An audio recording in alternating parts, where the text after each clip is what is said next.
Культура – это то, что остается даже тогда, когда забываешь все, чему учился. Моршал, Дашуг, наши уважаемые зрители, всем доброго времени суток. Вы смотрите программу «Культура», с вами Элиза Барахоева. Главные темы выпуска.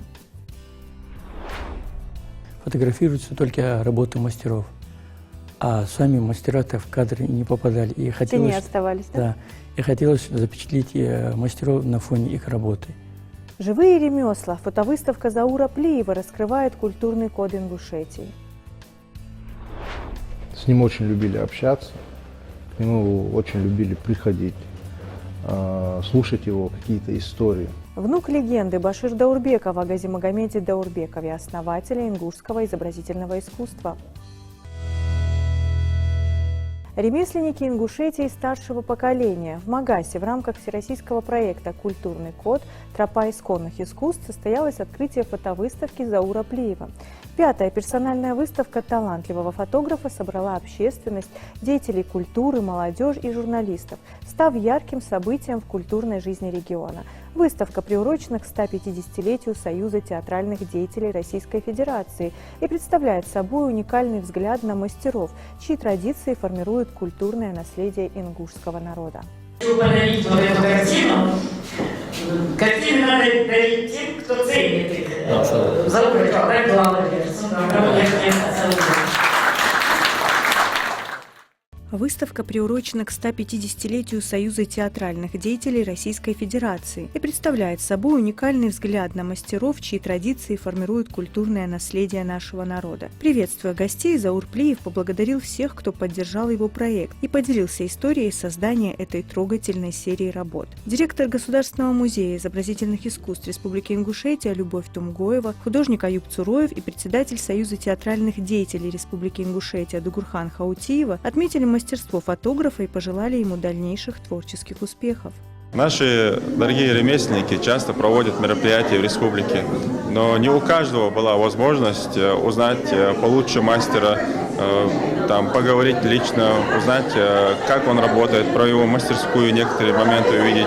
И сегодня на этой выставке у каждого была возможность увидеть, поговорить, не только на картине запечатлеть момент работы этого мастера мастерской, но и вживую, как в мультфильме.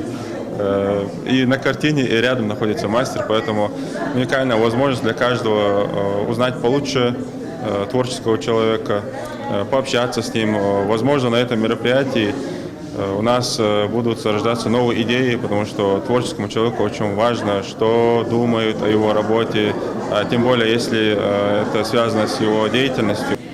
Ручная вышивка на нашем национальном платье для куколки.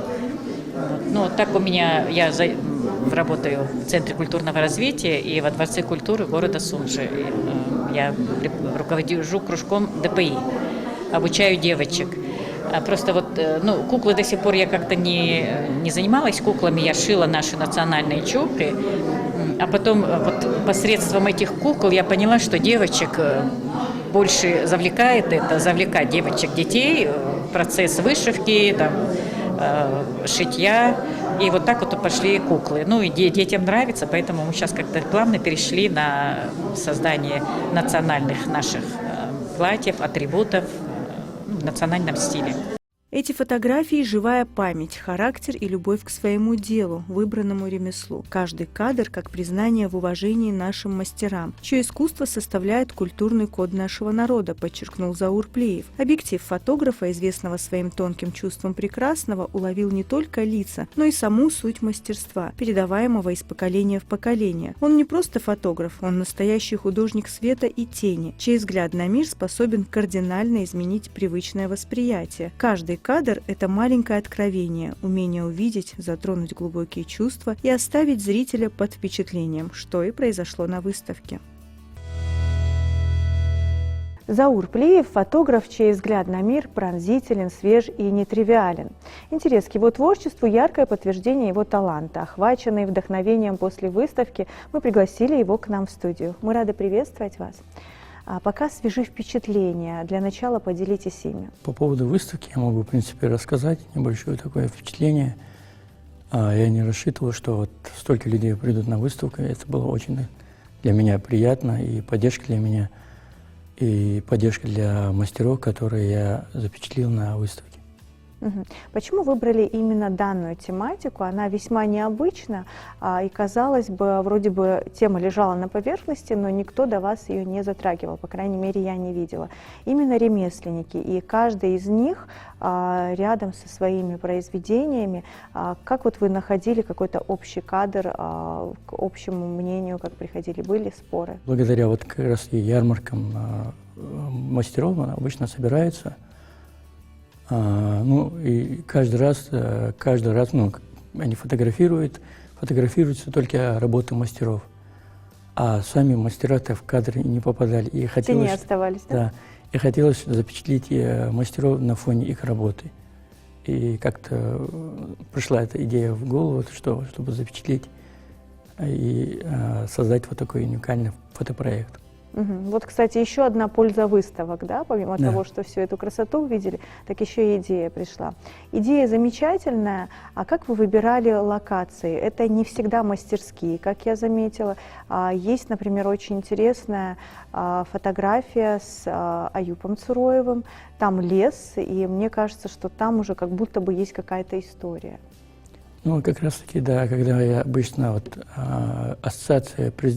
президент ассоциации ремесленников, Адам Галаев, ну, молодой парень, он собрал у нас одну группу всех мастеров.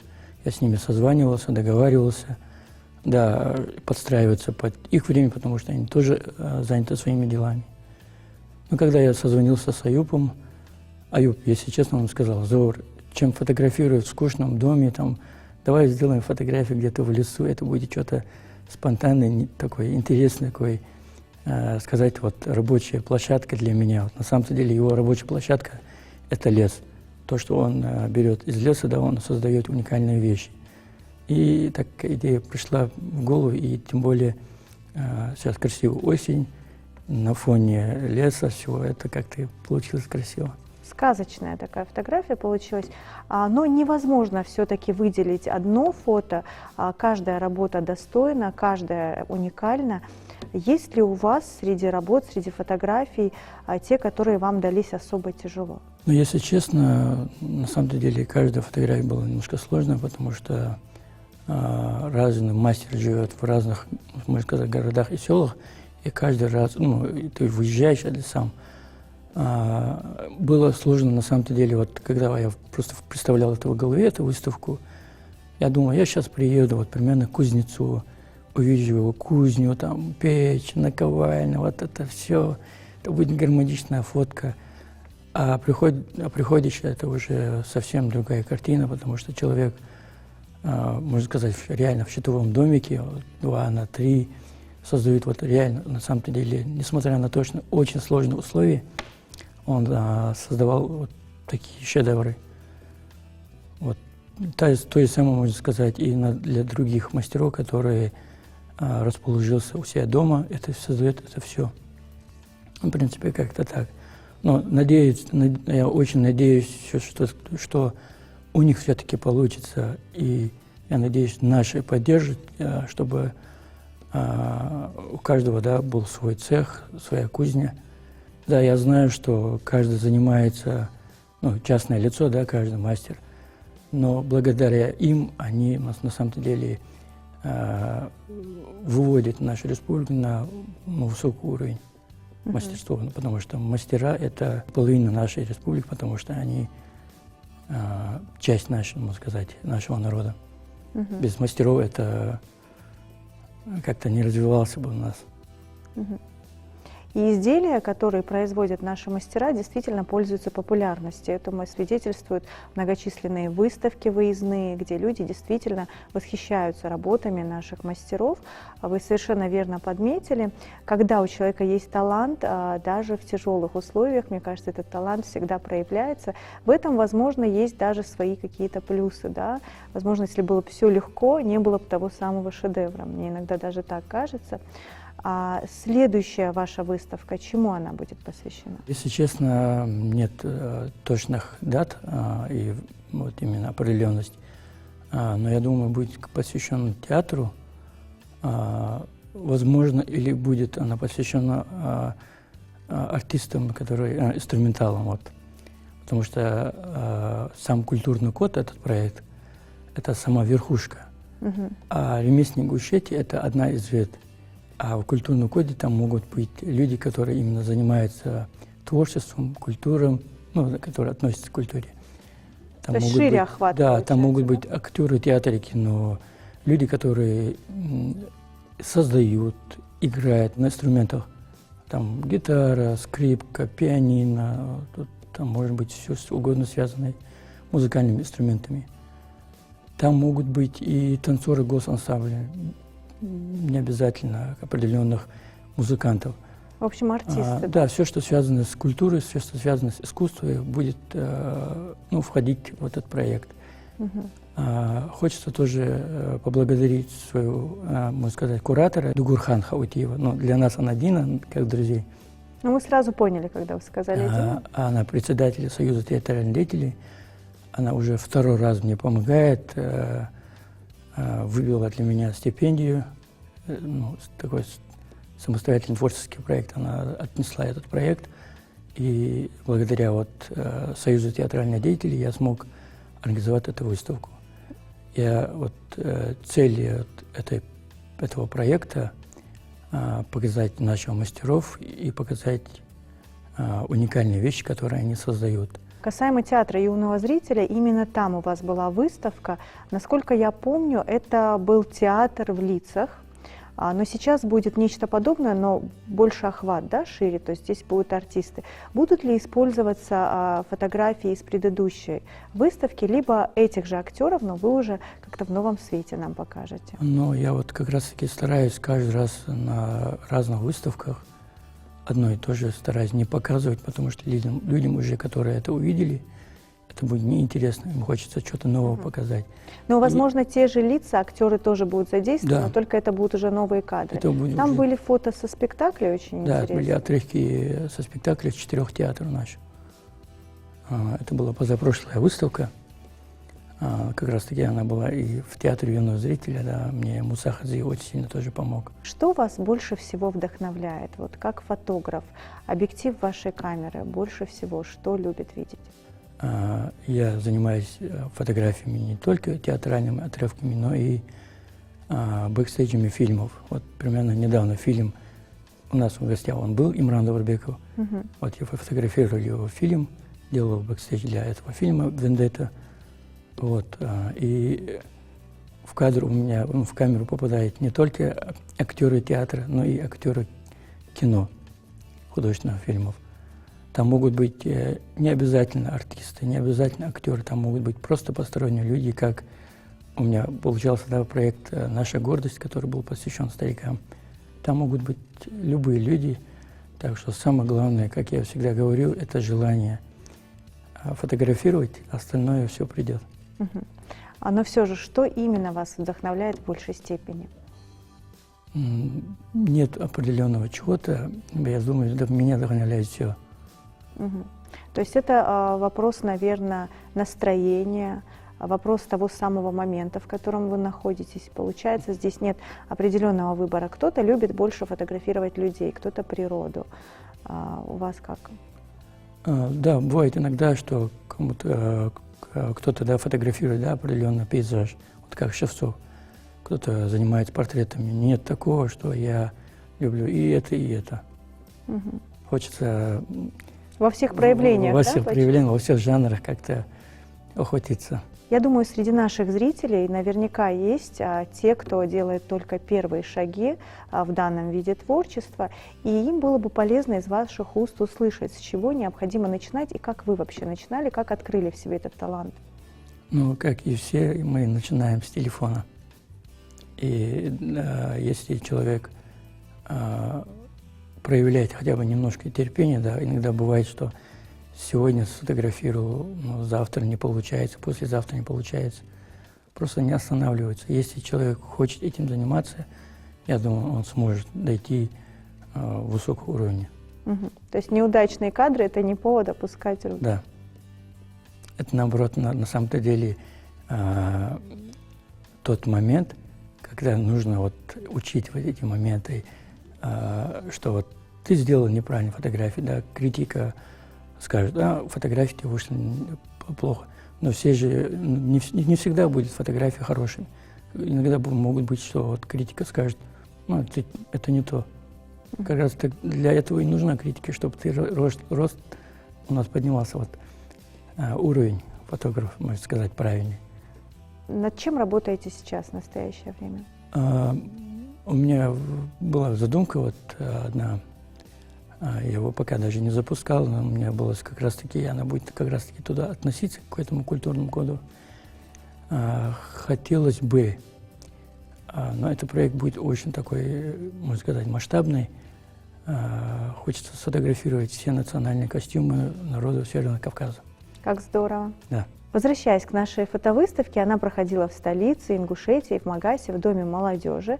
Говорит ли это о том, что большинство все-таки ваших зрителей – это молодежь? Хотя, если честно, мне кажется, что у вас охват от мала до велика.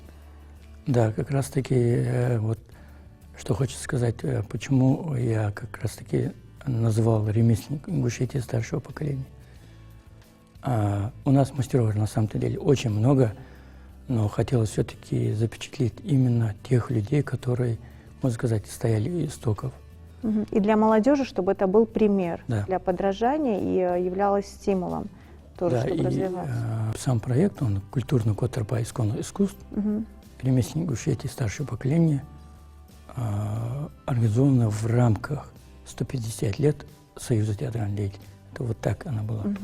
Все творческие пути, они перекликаются, получается. Да. Но и с другой стороны, наши ремесленники, многие, они тоже вдохновляют театры на красивые декорации, те же самые костюмы. Там вот связи есть со всех сторон, да? Да, на самом деле есть. Один из мастеров, который я фотографировал, это была Ашат Мальсагова, она швея и художник по костюму. Человек 22 года посетил театру, так что мне тоже хотелось ее запечатлеть, и получилось. Да, она не очень хотела фотографироваться, она говорит, я не фотогеничная, Зор, не надо меня фотографировать. Но все-таки мне получилось сфотографировать, и она осталась довольна. А было такое, кстати, это очень интересный момент, вам еще приходится и психологом быть, потому что не каждого человека возможно уговорить, чтобы он участвовал в проекте. Есть люди, которые, они интроверты по своей природе, и они не хотят фотографироваться, и тем более не хотят, чтобы их фото были представлены на выставке. Как вы находили подход? Как раз-таки на этот раз мне очень легко получилось, на самом-то деле. И каждый отозвался, можно сказать, положительно. Они сказали, я согласен, я согласна. На этот раз мне как-то легче это прошло. А иногда бывает, что нужно им объяснить, что они не боятся этого всего, и сказать, все будет нормально. Вас покажут по телевизору. Не знаю, вы будете немножко более известны. Я думаю, для них это будет такая небольшая реклама. И это помогает преодолеть стеснение. Да. Также многие из скромности тоже не хотят, не соглашаются. Еще один момент, который заметила не только я, а все, кто видит ваши фотографии, удивительным образом вам удается один и тот же вид, одних и тех же людей, да, их как-то показать в таком свете, как-то подсветить и показать их немножко в каком-то мире, который как бы идет параллельно. В чем, на мой взгляд, уникальность ваших фотографий? Вроде бы вы фотографируете реальность, да, человека как есть, нет обработки, как я вижу, да, какой-то там... Есть только легкая обработка. Да-да-да, но это чисто цветокоррекция, это не считается, я имею в виду фотошоп, какие-то грубые, да, моменты. И в то же время, либо это настрой вашей камеры, либо это ваше видение, мы как будто бы вашими глазами видим того человека, которого вы запечатлели. И все равно бывает какой-то свой особый окрас. Как вам это удается, как вы находите те краски, тот цвет? Это, возможно, благодаря какой-то игре света? Или это просто ваше ощущение, и вы так его увидели, и потом передали нам, мы тоже так видим? Как я понял, Елизавета, вы уже сами рассказали про это все. На самом деле, самое главное в любом фотографии, да, делать акцент, что вы именно хотите показать. Я скажу пример, где-то года 2 назад У меня получилось поехать в Москву, я участвовал в фестивале «Тюбетейка». Туда я выставил как раз-таки портретные фотографии стариков. И один из художников ко мне подошел и сказал: «Заур, что ты хочешь именно показать на фотографии?» Я говорю: «Хочу показать портрет».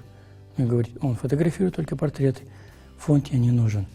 Ты даже в одном черном фоне ты можешь показать то, что показывают в обычном уличных фотографии». Я обычно фотографировал на фоне чего-то.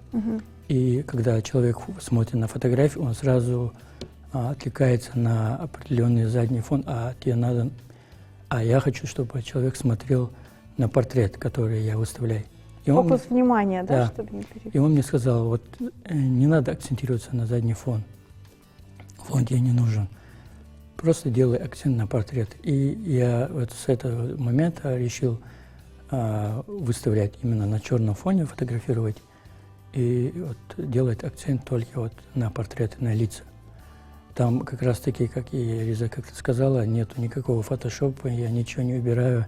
И убирать им не нужно, потому что сами морщины, это все взгляд, можно сказать, одним взглядом они передают всю свою историю. И я каждый раз стараюсь делать такие небольшие короткие видеоролики, как они рассказывают свою историю. Большая часть истории бывает связана с депортацией. Это самая печальная, грустная история нашей, можно сказать, жизни. И каждый по-своему видел этот грустный момент. И им на самом деле очень бывает приятно, что есть человек, который умеет слушать не просто для галочки, а на самом-то деле душой подходит к этому делу. Я уверена, что через некоторое время именно по этой выставке у нас состоится еще одна беседа. Мы еще раз вновь поздравим вас с успешной выставкой. Спасибо вам. Всего самого доброго. Спасибо за приглашение, всего самого доброго. Имя Газимагомеда Даурбекова высечено в истории изобразительного искусства Ингушетии как имя его основателя.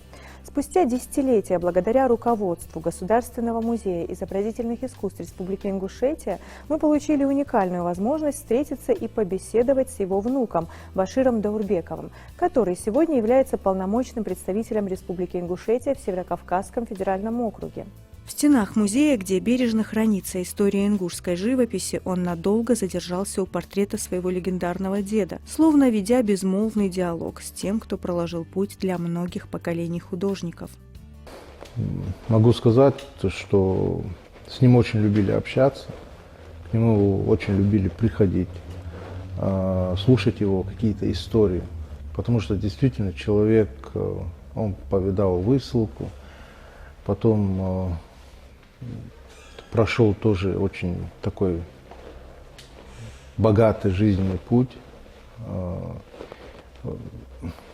чередуя трагедии и свою культурную деятельность. И поэтому людьми, с которыми он работал, Семенов, Щеплыкин, Ахриев, Базоркин, то есть, я могу уверенно сказать, что это был представитель элиты ингушского общества. Имя Газимагомеда Даурбекова не просто часть истории, а легенда, с которой начиналось изобразительное искусство Ингушетии. Он родился в далеком 1904 и ушел из жизни в 1976 году, оставив богатое культурное наследие. Художник с документальной точностью воссоздал отдельные эпизоды важных исторических событий языком живописного искусства. Он мог на ходу, естественно, нарисовать человека, в гости, что-то смастерить. Любил людей, любил общаться с людьми, любил детей, был очень добрым. И, может быть, если он к своему творчеству не относился вот так, то есть человек одаренный, когда у него есть большой запас, он может нарисовать, сделать, и это не было четным. Поэтому у него очень много было картин, и они больше направления, это именно ингушская культура, горы, башни, история, традиции. Вот, он был профессионалом именно рисованием карандашом.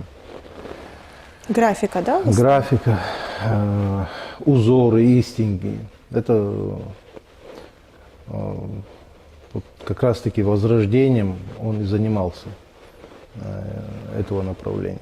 Творчество Газимагомеда Албастовича Даурбекова, одного из первых профессиональных ингушских художников, имеет большое значение в истории не только изобразительного искусства, но и в истории Ингушетии в целом, отмечает главный научный сотрудник Государственного музея изобразительных искусств Республики Ингушетия Лейла Алмазова.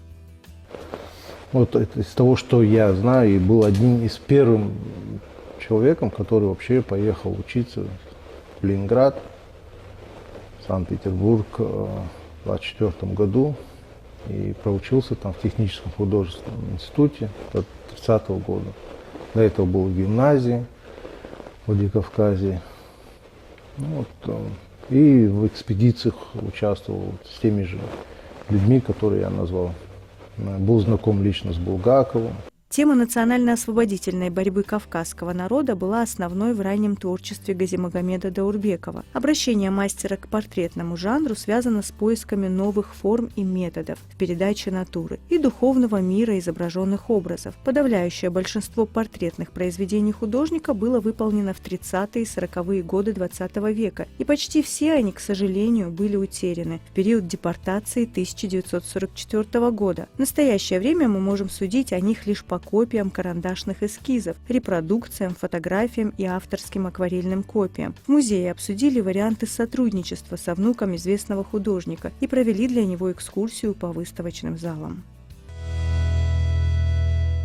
На этом у меня все. Спасибо за внимание. Оставайтесь с нами на телеканале Магаз. До новых встреч!